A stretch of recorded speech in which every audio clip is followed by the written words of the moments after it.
How about an upcoming big project? No, that one we're gonna talk more about. Melon o wala. Andrea Brillantes with, of course, the very beautiful Miss Jonah, CEO of Dearface. Again, a big round of applause, everybody. Come on. Okay, Andrea, as you have partnered with Dearface, and of course, its beautiful CEO, Miss Jonah, meron ba kayong similarities na gustong i-share with everyone? So, parehas, of course, parehas kami nagtitake ng beauty milk ni Miss Jonah. Parehas kami water side. Melon pala, no? Melon.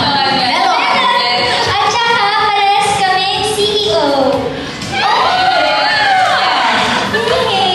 Miss Jonah. Well, nabanggit na niyo yun yung flight. Well, of course, hindi na ako sensitive. But, meron kaming similarities because we always drink our beauty milk. And we are both water sign. Oh! Yeah, I'm Cancer. Ako, Pisces. Pisces also. Yes. Let's go. Let's go! And we both love going to the beach. Yes. Ayun. Pisces. I mean, water signs. Parehas silang blooming. Parehas maganda. So, Melon, syempre madami silang similarities sa Miss Jonah. Okay, next question. Andrea, meron pa rin bang days when your skin feels dull? Wala na. Wala na, kasi nagtitake ako ng beauty milk every night. Love. Yeah. Ikaw, Miss Jonah. For me, I think since very stressed talaga yung work ko every day and I'm juggling like multiple responsibilities, like I'm a mom and then also I run so many businesses then. But every time I drink talaga beauty milk at night, nakakatulog ako kagad. And you know, hindi lang natin na-appreciate yung quality sleep, but it actually regenerates your body talaga overnight. So the next day you wake up, you're feeling refreshed and renewed. So malaking help talaga si beauty milk. So I think na tawag dito, for that question, wala akong dull days for a skin.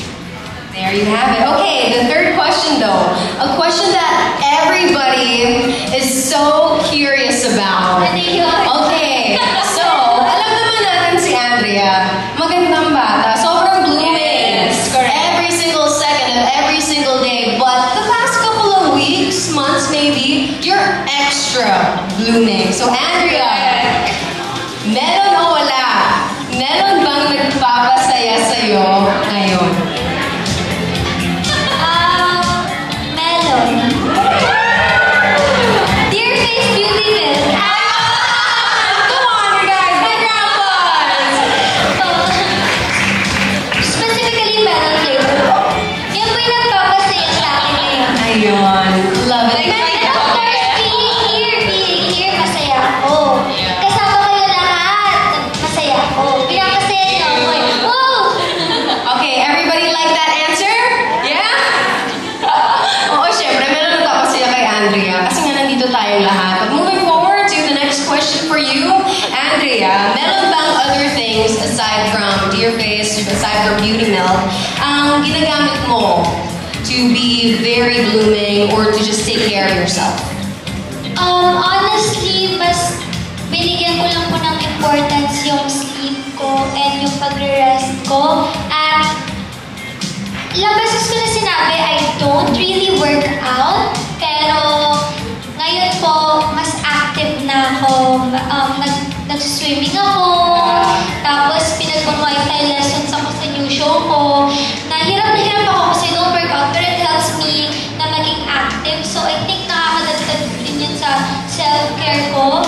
Kasi mas nag-move ako. At saka yun, rest. Tapos pagiging active. Tapos hindi na ako masyado lumalabas-labas. So mas may time ako na maalagaan ng skin ko. Siguro yun yung nakakatulong sa akin ngayon, other than beauty milk. Especially, napaka-init. At saka surrounding yourself lang din with a positive crew. Kasi kapag kasama mo yung mga nag-bring out ng best sa'yo, talagang mas gumagana ka mas Exactly. How about you, Miss Jonah? Well,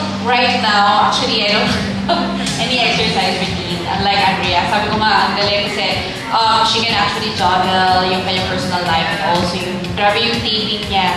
Parang everyday nasa taping siya. And luckily, she's here. Right now, actually, I'm trying to do my best to balance my time with my family and also with my work. Kasi actually, I don't, before, I usually get burnt out that fast. Kasi parang like, I'm work. But right now, I'm trying to balance everything. Kasi I know that if I am not okay, I cannot pour from an empty cup. So I'm prioritizing my self-care right now. And I'm loving myself now. Woo! Yan ang best self-care. Self-love. Yeah. Ayun. Okay, before we proceed to the last question, tips on self-care besides self-love, staying at home, kahit one-liner lang. Uminom ng beauty milk. Yan ang tips ko. Uminom ng beauty milk. And maging consistent. Kasi dami mga, syempre magte-take sila. Siguro isang glass lang o dalawa. Tapos, magre-reklamo sila na wala sila nakikita result ba, walang effect. Well guys, may reason kaya bakit sa isang pack meron 10 sachets para makonsume natin lahat. Tapos maging consistent tayo para makita tayo talaga ng effective results. So, kapag bibili kayo, ubusin nyo guys para makita nyo yung result. Yeah. Yan po. Love it. Tips on how to drink beauty milk, okay? Be consistent, ubusin. Yes. Lahat ng nandun sa lagayan, sa package. Every night, every day. Yeah. Okay, down to the last question though. We did talk about taping. So Miss Jonah mentioned kanina, oh my gosh, you've been so busy, taping every single day. Talk about big upcoming projects. Meron ba kaming maaasahan sa'yo in terms of that? Yes po, melon! So, kung napanood niyo po senior high, magkakaroon po, thank you! Magkakaroon po ng part 2 ang senior high. Hey! So, it's high speed at sa May 13 na po ito. So, that's next week or next week. Malapit na po siya. Magpapanood niyo po ulit si Skylove Cruz at yung buong crew. Lahat ng North Fordian. So, magkita-kits po tayo next week. Yes. There you have it. Ladies and gentlemen, welcome to a new era of beauty with Dear Face and Andrea Brillantes. A big warm round of applause, everybody. Come on. Thank you so And now to officially seal this moment, we will now be having Andrea's contract signing with Dear Face and of course, photo ops. Okay, now you guys are witnessing the contract signing and of course not forget to use our hashtags for today. Again, hashtag Dear Face, X Andrea Brillantes, hashtag Beauty Milk Melon, and at Dear Face PH Official. You are witnessing history in the making. The newest ambassador of Dear Face. Very, very her as well.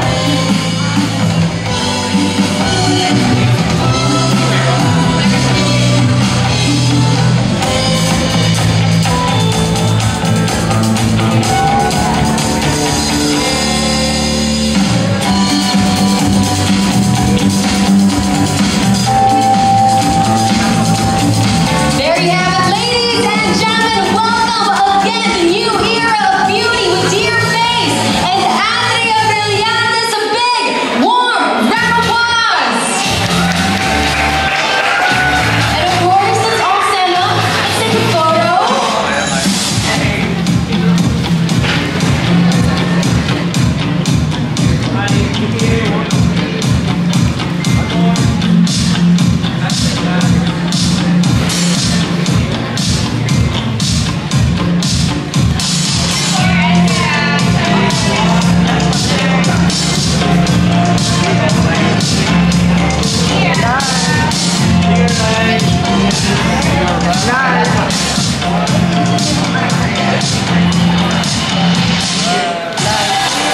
Again, let's give it up once more to Andrea Brillantes and the Dear Face team. As we step into this new era, we are not just unveiling a fresh face, because we are also celebrating the bloom of Dear Face.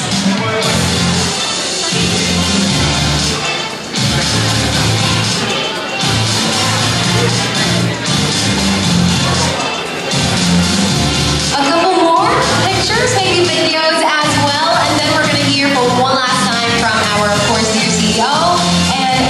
the Brilliantes. One last batch of daily greetings.